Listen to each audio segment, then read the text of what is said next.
Olá a todos, meu nome é Cláudio, eu sou coordenador de astronomia do Centro de Ciências da Universidade Federal de Juiz de Fora e eu vou apresentar para vocês o nosso terraço astronômico, que é esse nosso espaço no terraço do Centro de Ciências, onde a gente recebe, portanto, os visitantes das escolas, público em geral, para observação do céu logo depois das sessões de planetário que a gente executa aqui no centro. Nós podemos ver aqui o nosso observatório, com essa cúpula de 6 metros de diâmetro, onde nós temos o nosso telescópio principal, que vai ser apresentado para vocês mais à frente. E da parte de fora do terraço, a gente tem montado 3 telescópios.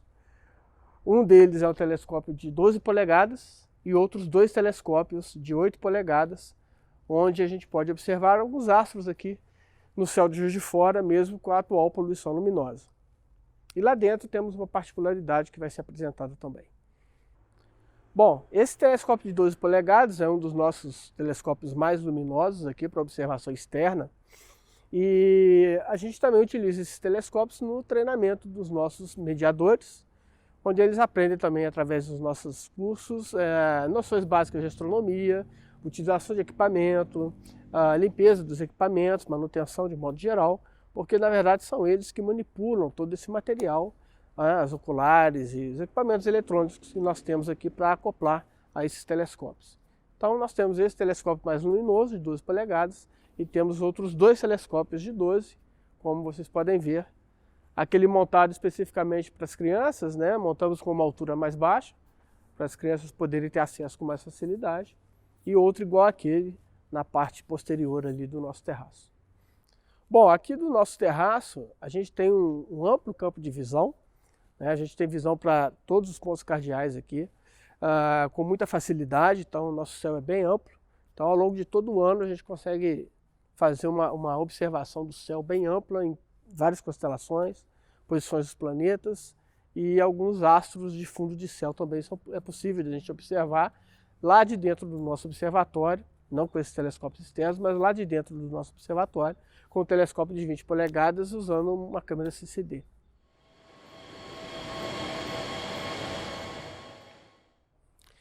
Bom, um dos atrativos do nosso observatório, quando das visitações públicas, é a observação da Lua.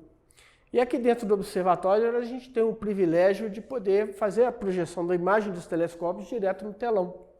Então, como vocês podem ver aqui, nesse momento a gente está aí no segundo dia após a lua nova e a gente consegue observar a Lua aí logo depois do pôr do sol, bem próximo do horizonte. E um detalhe importante para mostrar nessa imagem é que a gente consegue perceber o detalhamento do relevo lunar, as crateras, dos mares lunares, com muito detalhe. Esse tipo de observação, esse tipo de detalhamento de relevo só é possível perceber em qualquer lua que não seja nem lua nova e nem lua cheia.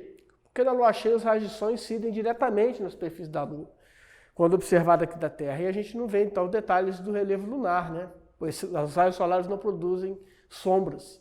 Só nas outras luas que a gente consegue então observar detalhes do relevo devido à projeção de sombras. E a cada dia, a gente ao observar a Lua, a gente vê regiões diferentes da superfície lunar, e, portanto, detalhes diferentes do relevo lunar, que é objeto de estudo, chamado selenografia. E os nossos visitantes aqui conseguem, então, a cada dia de visitação, observar uma lua diferente, quando o tempo permite, e observar, então, detalhes do relevo lunar com as nossas explanações, explicações, e todo o objetivo nosso aqui, então, de divulgação científica. Aqui, por exemplo, a gente consegue observar o Mar das Crises. O nome mar é em função da nossa antiga história da astronomia, que a gente, ao observar a Lua, entendia que essas regiões mais escuras, que são planícies, na verdade, de depósito de lava, poderiam ser oceanos de água, vistos a olho nu aqui da Terra.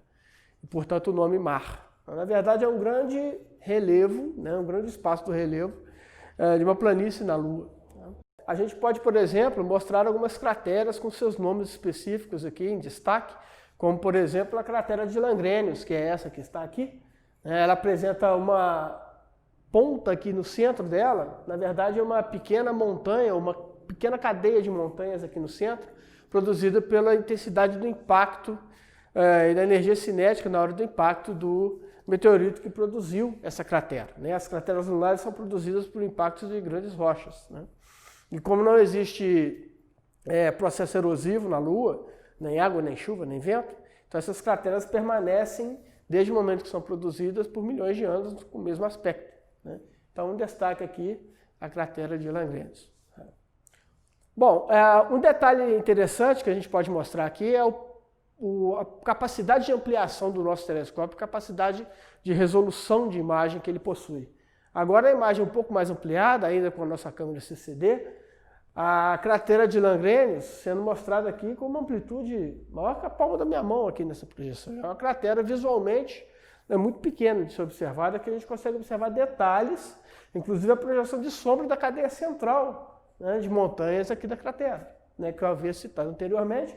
A gente percebe, na verdade, não apenas uma protuberância, mas duas. É possível, por exemplo, fazer medições, né, em função do diâmetro da Lua e do tamanho da incidência dos raios de sol, o tamanho da sombra produzida pela cratera. A gente consegue, por exemplo, dimensionar a profundidade que essa cratera tem, medindo o tamanho dessa sombra, por exemplo. Argumentos matemáticos simples de trigonometria.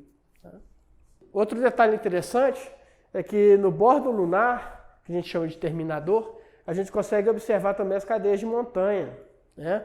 Percebendo que o bordo da Lua não é, na verdade, absolutamente liso, né? As cadeias de montanha que aparecem no perfil lunar são perfeitamente visualizadas contra o fundo do céu escuro. Isso é possível, por exemplo, a gente fazer cronometragens de ocultações de estrelas do fundo do céu com a passagem da Lua. E através dessas cronometragens e das medidas de latitude do lugar da observação, a gente consegue fazer uma medida com absoluta precisão de todo o relevo lunar. E assim a gente faz a apresentação aqui no nosso observatório, quando da observação lunar. Ela também pode ser observada através dos telescópios, né? O visitante que vem para olhar direto no telescópio, ele pode observar a Lua através dos telescópios externos que ficam montados aí operados por nossos mediadores aqui do centro. Bom, muito bem. Então aqui no nosso observatório, a gente pode apresentar para o público imagens de objetos que normalmente não são vistas dessa maneira, como nós vamos mostrar agora, através das lentes do telescópio, através das oculares, né? As pessoas normalmente chegam aqui imaginando que vão observar no telescópio, através das lentes, com os próprios olhos, né? Imagens como são vistas as imagens produzidas pelo telescópio Hubble ou por grandes telescópios do Chile, por exemplo. E, na verdade, não é assim que funciona. Essa imagem que vocês estão vendo agora é a imagem do aglomerado globular Ômega Centauro.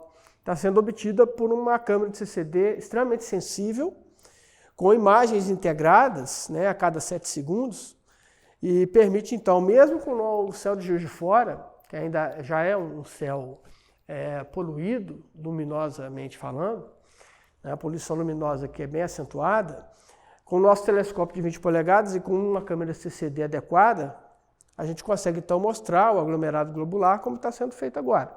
E a gente faz projetando a imagem num telão, para que vários participantes possam observar o mesmo objeto, que é diferente de você ter um telescópio apontado para um certo objeto no céu e colocar cada pessoa para olhar, né? Cada pessoa vai ter uma imagem diferente, porque cada pessoa tem um olho adequado, tem uma dioptria diferente. Aqui não, aqui todos veem a mesma imagem, mas a gente sempre frisa que o importante aqui, né, na nossa visita pública, é o fato de eles estarem vendo o objeto exatamente da forma como ele está agora no céu. Quer dizer, eles estão vendo uma imagem ao vivo e, no caso aqui, uma imagem a cores também, né? São milhões de estrelas aglomeradas numa região do céu relativamente próxima, né? E formando uma espécie de enxame, como um enxame de abelhas. E esse objeto, por exemplo, está a 25 mil anos-luz de distância de nós. Então a gente está vendo esse objeto como era há 25 mil anos atrás, né? Que é o tempo que levou para essa luz sair do local onde esse objeto está e chegar aqui no observatório nesse momento. E o importante sempre para a gente aqui é não só as características físicas, a gente também não fica descrevendo muito essas características físicas desses objetos, porque muitas vezes essas características não fazem muito sentido para as pessoas, mas O que eles entendem quando observam uma imagem dessa? Né? Uma imagem de um objeto que a olho nu elas não conseguem ver, muito menos através de um telescópio, com tanta beleza assim. Embora no telescópio elas vejam um pequeno enxame, monocromático, e aqui elas veem o objeto colorido. Né? Que significado isso tem para elas? E a gente sempre pergunta isso para as pessoas e coleta isso como dado de pesquisa nossa aqui no Centro de Ciências, que é a visão que a pessoa tem do universo que ela vive. Né? O que ela entende do céu estrelado. Né? É curioso a gente ver que muitas vezes a pessoa vê essa imagem aqui e não entende absolutamente nada, muitas vezes nem acredita naquilo que está vendo. Né? Porque isso, na verdade, não faz parte do cotidiano delas. Bom, então nós temos aqui mais uma amostra do que nós podemos apresentar e a gente vem apresentando aí com o passar do tempo para os visitantes aqui do centro, o público escolar e o público da comunidade, né, de modo geral. Planeta Júpiter, visto através da nossa câmera de CCD. E nesse momento nós temos aqui o satélite Júpiter Ganymede, bem no limbo do planeta aqui, na borda, ele está à frente do planeta, na verdade, começando a surgir aqui, se destacar do disco do planeta Júpiter. Temos Europa e temos Io também, são satélites de Júpiter. Né? Então nós conseguimos ver nessa imagem aqui 3 dos 4 maiores satélites de Júpiter. Além de poder ver nuances aqui da atmosfera do planeta. Né? E a gente normalmente destaca que o disco planetário não é totalmente circular, ele é um pouco achatado nos polos, em função da ação da gravidade do planeta. E a mancha vermelha, a grande mancha vermelha, não aparece nessa imagem, está na parte de trás do disco. E através dela a gente consegue mostrar para os visitantes que com o passar das horas ela vai mudando de posição, sendo isso um grande indício de que o planeta gira em torno do próprio eixo. Né? O planeta Saturno também é visível essa noite. Né? Mais tarde a gente consegue apresentar o planeta através das câmeras, mostrando os anéis de Saturno, né? E nuances também da atmosfera do planeta. Né? Essa imagem aqui é a imagem de um objeto que está a meia hora-luz de distância de nós. O que é isso? A gente está vendo Júpiter na sua imagem aqui, com a luz que chegou até nós levou meia hora desde a posição que o planeta está agora até o momento presente. Isso significa 630 milhões de quilômetros daqui. Né? Bem mais próximo que a imagem anterior que a gente mostrou do aglomerado globular de Ômega Centauri. Bem, mais um objeto essa noite possível de ver com o nosso telescópio, em nossa câmera CCD, é o planeta Saturno com seus anéis. Normalmente, os visitantes imaginam ver imagens belíssimas no telescópio, embora a gente consiga ver com melhor resolução no telescópio de 20 polegadas, ele aparece com um tamanho bem menor. Aqui, em tamanho um pouco ampliado, os meninos conseguem observar, né, o público consegue observar os anéis de Saturno, né, numa posição favorável de observação nessa época do ano. Né. Voltado para a Terra, a gente consegue ver o disco com muita nitidez, e embora o planeta Saturno esteja bem mais distante da Terra no momento presente em relação ao planeta Júpiter. Por isso Júpiter aparece com destaque mais acentuado na imagem com relação ao planeta Saturno, com brilho mais fraco, né, devido à sua distância maior.